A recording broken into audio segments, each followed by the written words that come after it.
शरद पौर्णिमेला कोजागिरी पौर्णिमा का म्हणतात? कोजागिरी पौर्णिमा व्रतकथा. हिंदू धर्मात शरद पौर्णिमेला विशेष महत्त्व आहे.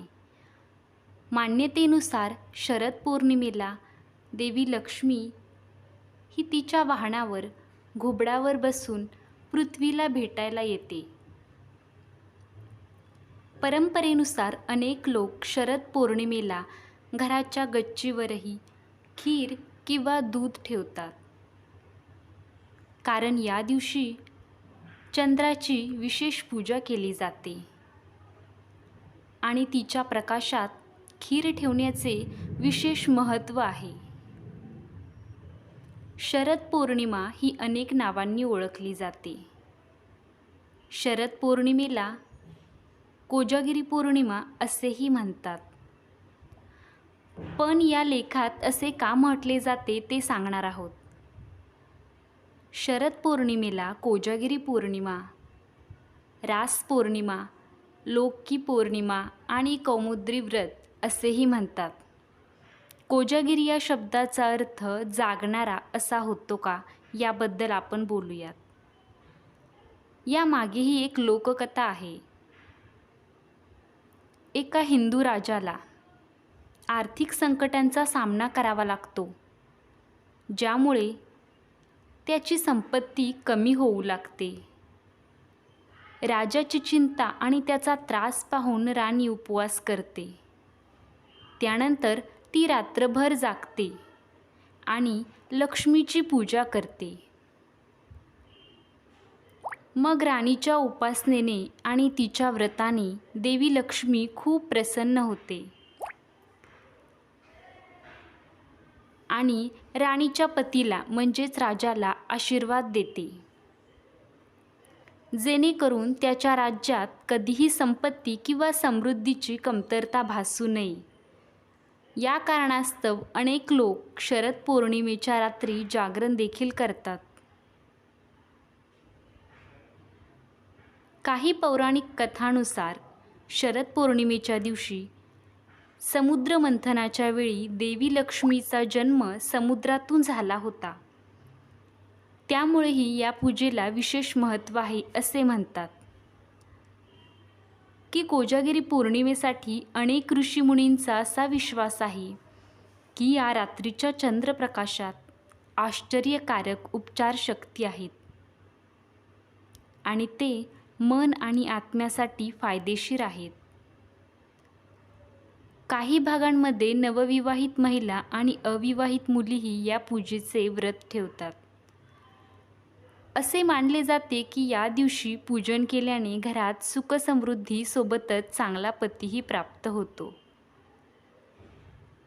कोजागिरी पौर्णिमेचे महत्त्व काय हे तुम्हाला सांगतो की शरद पौर्णिमेला लोक स्नान करतात आणि नवीन वस्त्र परिधान करतात आणि भगवान इंद्रासह देवी लक्ष्मीची पूजा करतात.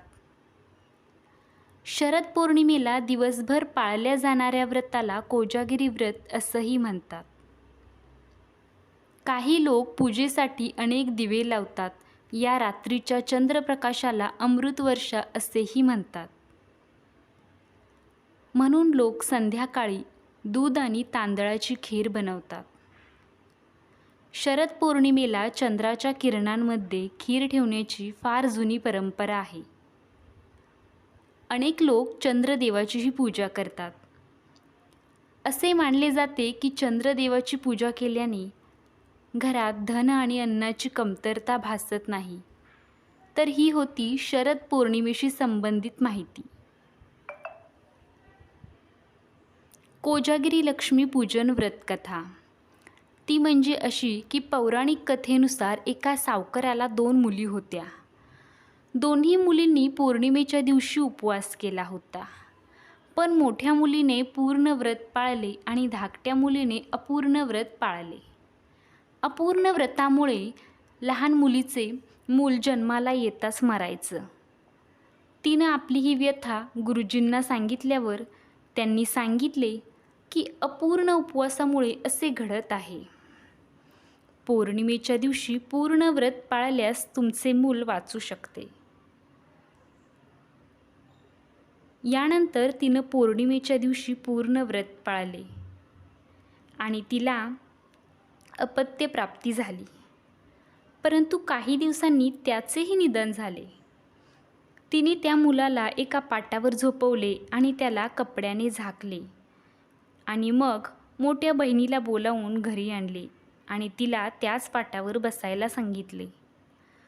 जेव्हा मोठी बहीण त्याच्या पाटावर त्या बसू लागली तेव्हा तिच्या साडीला मुलाच्या हाताचा स्पर्श झाला. साडीला हात लागताच ते मूल रडू लागलं. तेव्हा मोठी बहीण म्हणाली की तुला माझी बदनामी करायची होती. मी तिथं बसले असते तर मेला असता ना तो. तेव्हा लहान बहिणीने सांगितले की तो आधीच मेला होता. तुझ्या नशिबाने तो पुन्हा एकदा जिवंत झाला आहे. तुझ्या गुणामुळेच तो जिवंत झाला आहे. त्यानंतर तिने पौर्णिमा व्रत पाळण्याचा संदेश शहरात पसरवला आणि तेव्हापासून हा दिवस सण म्हणून साजरा केला जाऊ लागला आणि देवी लक्ष्मीची पूजा केली जाऊ लागली. काय आहे यामागची कथा? प्राचीन काळी मगध देशात वसील नावाचा एक संस्कारी परंतु दरिद्री ब्राह्मण राहत होता. ब्राह्मण जेवढा सज्ज होता त्याची पत्नी तेवढीच दृष्ट होती. ती ब्राह्मणाच्या गरिबीमुळे दररोज त्याला त्रास देत असे आणि संपूर्ण गावात ती तिच्या पतीची निंदा करत असे. पतीच्या विरुद्ध आचरण करणे हाच तिने आपला धर्म मानला होता. एवढेच नाही तर पैशाच्या हव्यासापोटी ती आपल्या पतीला चोरी करण्यासाठी सुद्धा प्रोत्साहित करायची. एकदा श्राद्ध करताना ब्राह्मणाच्या पत्नीने पूजेमध्ये ठेवलेले सर्व पिंड उचलून एका विहिरीत फेकून दिलं. पत्नीची अशी वर्तणूक पाहून दुःखी मनाने ब्राह्मण जंगलात निघून गेला आणि जंगलात गेल्यानंतर त्याला तेथे नागकन्या भेटतात. त्या दिवशी अश्विन मासातील पौर्णिमा होती. नागकन्यांनी ब्राह्मणाला रात्री जागरण करून लक्ष्मीला प्रसन्न करण्याचे म्हणजेच कोजागिरी व्रत करण्यास सांगितले.